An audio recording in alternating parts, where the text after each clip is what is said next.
Hey, what's going on, guys? So today we're going to talk more about the Sig Cross. I want to go over a couple things I didn't go over in this video. I do have all the specs right here next to me, so I'm going to kind of give you some of the specs of it. This is the 308 one.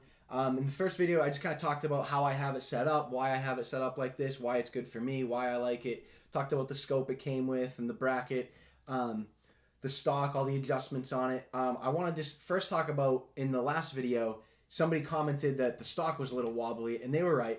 It happens with this. I don't know if it's just my gun specifically or if it's all the crosses. I haven't really seen too many of them. But to fix it, it's really easy. You just got to break the stock out, fold the stock over, and then it's a Torx head, a T30, and you just put it right there and tighten it. Also, when you buy this gun new, it doesn't come with the bolt in it. So in order to remove the bolt and put the bolt in, you just have to press this little button right here, and the stock has to be collapsed a little bit. It can't be folded in all the way, otherwise it'll lock the bolt down. But as it's out, the back of the bolt hits this, so you have to fold the stock in a little bit, and then you just press this button right here down, and it'll come right out, and then vice versa. It'll go right back in by just pressing that button. So this was my first bolt gun, so I was a little bit confused at first. Obviously figured it out, as I'm sure most of you would figure it out, but now you don't have to really think about it. This trigger, this is a two-stage match trigger. This thing's awesome. So just to show you, clear and safe, I'm going to take you through the trigger pull here, and I'll go with my right hand first, but you'll see just how smooth it is. So that's stage one right there. And then just, it's a very, very short trigger pull and just very smooth. I'll try and do it with my left so you can see it a little bit better. I don't have a gauge that reads the poundage of that, how much pull that is, but it's not a lot. It's a very light trigger. It feels really good. And that's what you want when you have a precision rifle. So they did a really good job on that.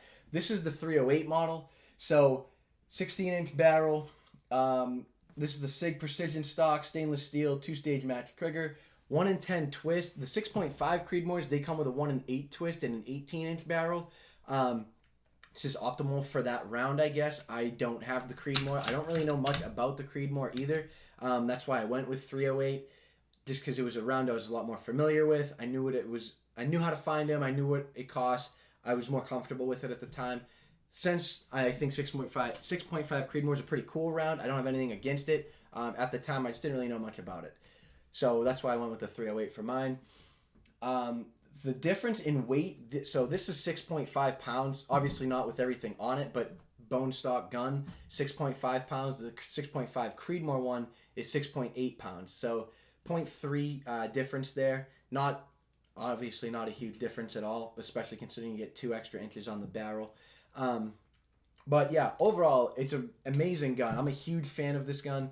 It shoots very tight groups. And granted, I've only tested this thing from like 75 yards, but I'm hitting water bottle caps. So it's not a hard gun to shoot by any means. It feels really good in your hand. The pistol grip, all the grip, is just really, really comfortable.